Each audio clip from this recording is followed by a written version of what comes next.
So in this example, what we're going to do is we're going to draw a slope field for the differential equation from example 5b. So that differential equation was this right here. It was dy over dx is equal to x squared minus 1. And then we actually in that problem found the specific solution to the differential equation going through this point, going through the point negative 1, 3. And we found that the specific solution was this. And I want to show you how we can visualize this by thinking about the information that the derivative itself gives us. And basically what the derivative gives us is it gives us information about the slope of the tangent line to our function at any particular x value. For instance, when x is equal to 0, if I plug 0 into this equation, do you see that whenever x is equal to 0, that dy over dx would be equal to negative 1.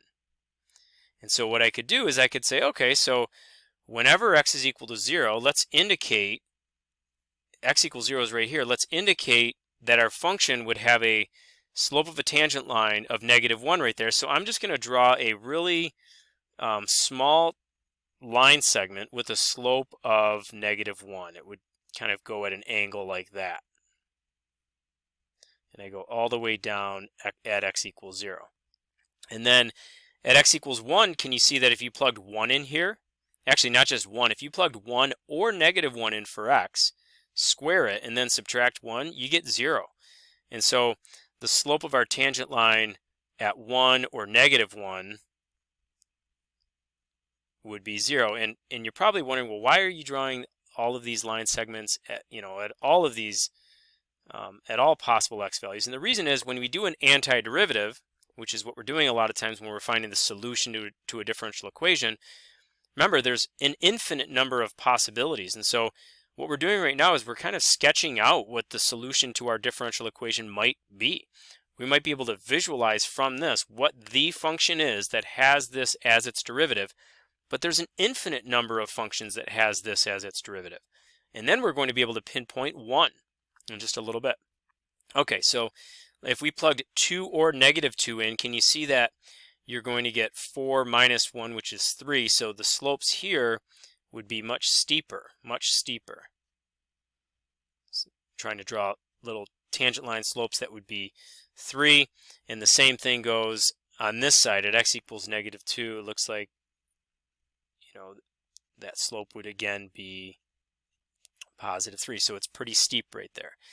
And we can continue this. If I went to x equals 3, your slope gets even greater. You're going to have 3 squared is 9, 9 minus 1 is 8. And so these slopes start to get even steeper as x gets bigger. So if you look at this right here and kind of step back, you can visualize that your function then must have been increasing and then having a horizontal tangent line and then decreasing, horizontal tangent line, and then increasing again. So let's sketch out the specific solution through the point negative 1, 3.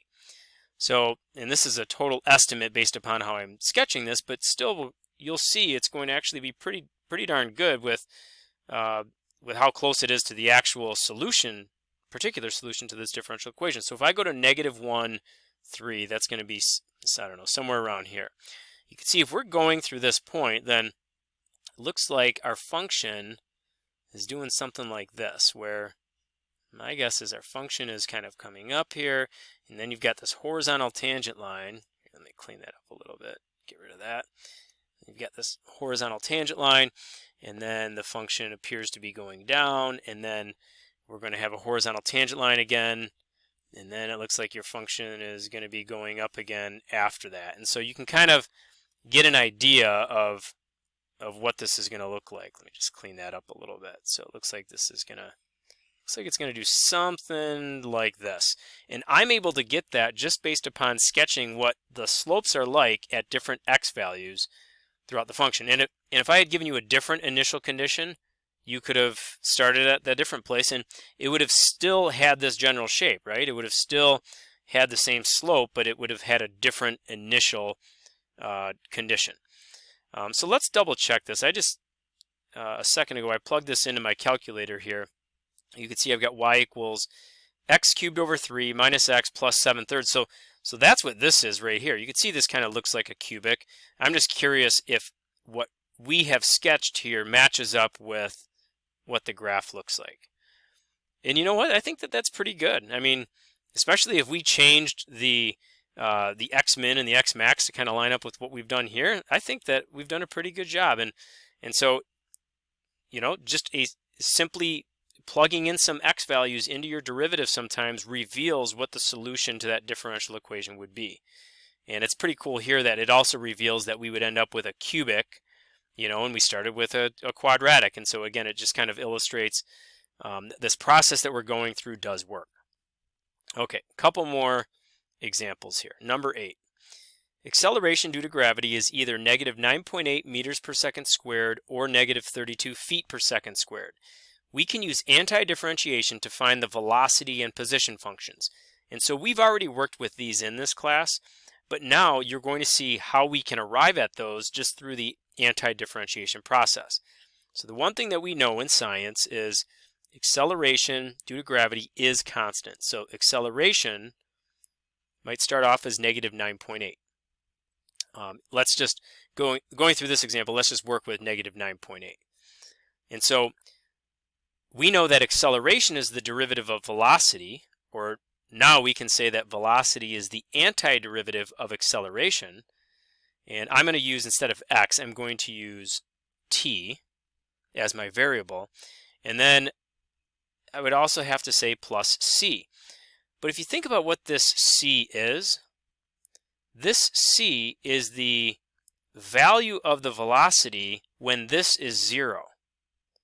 In other words, this c is the value of your velocity at time 0, or in other words, we can call that the initial velocity. And so we can kind of see that the velocity equation is this right here.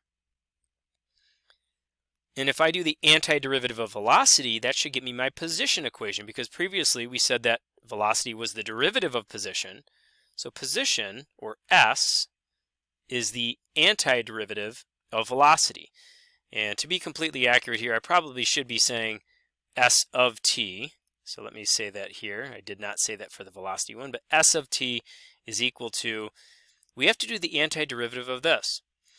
Now, I'm going to use the power rule on my t, and then the negative 9.8 is just going to stay in front. So it would be negative 9.8 times t squared over 2. Always apply that constant multiple rule with antiderivatives just as much as we did with derivatives. Antiderivative of t to the first is t squared over 2. V naught is a constant, so its antiderivative will be v naught t. And then we have another constant, but what is that constant this time? Well, that constant this time is the value of s when t is equal to 0. We call that the initial position. So this is kind of cool because, you know, you see these equations a lot in this class, and you also see these equations in physics classes and things like that. And we're seeing that our position time equation is equal to negative 4.9 t squared plus v naught t plus s naught. And now we're seeing entirely where this is coming from. So it's always cool in math or science when you can completely connect the dots and see that these equations that you're working with or have been working with in this class and other classes, they just come from the fact that acceleration is a constant, and we can do the anti-differentiation process a couple times. Okay, so once again, we're going to be applying these examples, and you're going to see them in contexts like this last problem in the notes. The Grand Canyon is 1,800 meters deep at its deepest point.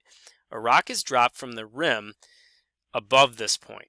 Express the height of the rock as a function of the time in seconds. Okay, so height is the position equation.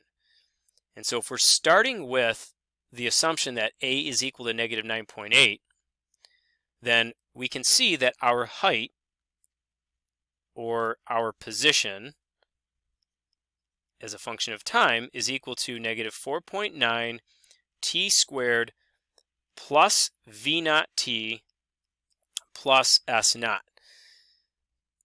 So this rock is dropped from the top of the Grand Canyon, so from this 1,800 meter height. And so my initial position would be 1,800. The other thing is the rock was dropped. And so the initial velocity, the v naught, is actually going to be 0. So I get s of t is equal to negative 4.9 t squared plus 1800. And so now there's really not a lot of calculus here. We just have to work with this equation and somehow arrive at the answer to this question. How long will it take the rock to hit the canyon floor? Well, we're looking for a time when the position is what? So at first, we had this position of 1800, and that rock is, we're saying, what is the time it takes for the rock to be at a position of 0? And so you're going to set this equal to 0, and then let's solve the equation. So if I solve this equation, I've just got a squared quantity and a constant, so I can go 1800 equals 4.9 t squared, and divide by 4.9, and then square root that, right? So t is going to be equal to the square root of 1800 divided by 4.9. And I'm actually curious, I can't do that in my head. Let's do this. Let's do the square root of 1800 divided by 4.9, and we get about 19.2 seconds. And so kind of crazy that if you go to the Grand Canyon and you dropped a rock, I don't recommend doing this, but if you go to the Grand Canyon, you drop a rock from the highest point, take almost 20 seconds for that rock to hit the bottom. Okay, hopefully this helps. In the next video, I'm going to walk you through a handful of practice problems or exit problems. Please watch that video as well, and then I think that you'll be in good shape to tackle that 5.1 homework.